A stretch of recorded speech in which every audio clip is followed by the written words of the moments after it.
Hey guys, welcome back to the shop. You know, if you mowed your grass for the first time this season and didn't really like the way it looked, stay tuned, because when we come back, it's all about blade sharpening.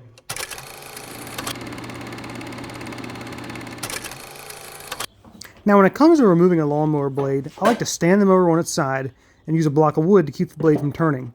Then I use a ratchet to loosen the bolt and remove the plate.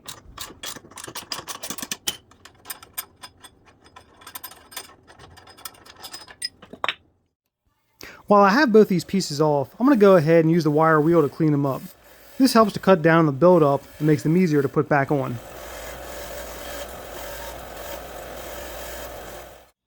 When sharpening a blade, you got to find a way to hold it in place.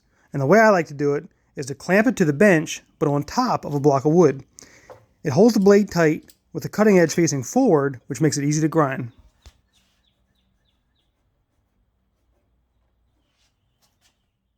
When it comes to actually sharpening the blade, there's different ways to do it. You can file it by hand, there's attachments you can buy for a drill, but my preferred way is to use an angle grinder and a flap wheel. A flap wheel is made up of flaps or layers of sandpaper. It shapes the angle of the blade, but is much softer and more forgiving than a hard grinding wheel. I'm going to start by working one side of the blade at a time, matching the angle of the factory edge as close as I can.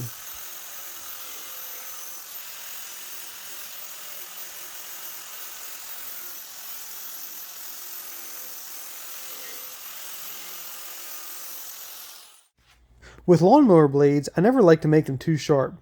Too fine of an edge will chip when it hits something hard in the grass, so a rule of thumb to follow is to make the blade about as sharp as a butter knife. Now with the first edge done, I'm going to move on to the second.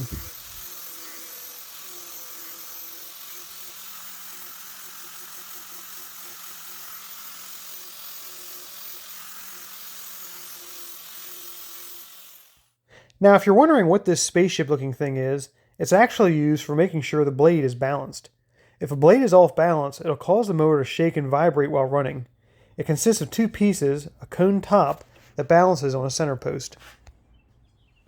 Once I center the blade on the cone, I can see how balanced it is by how it leans. In this case, I have to take more material off the side that's touching the bench.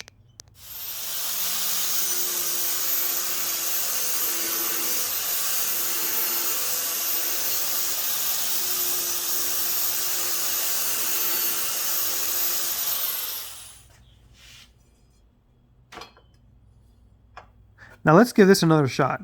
So far it's looking pretty good. On both sides of the blade, the space between the blade and the bench is pretty even. I'm saying this one's good to go.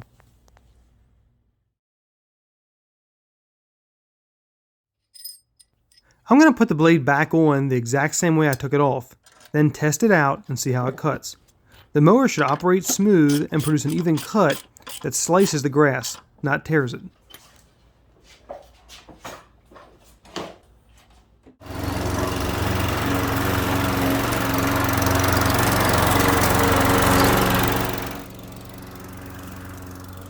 The grass looks good to me. I'd say this blade's ready to go. Guys, thanks for stopping by the shop today to check out that little tidbit. But before you head out, take a second and check out some of the other content on my channel. And if you like what you see, hit that like and subscribe button. Guys, take care. We'll see you next time.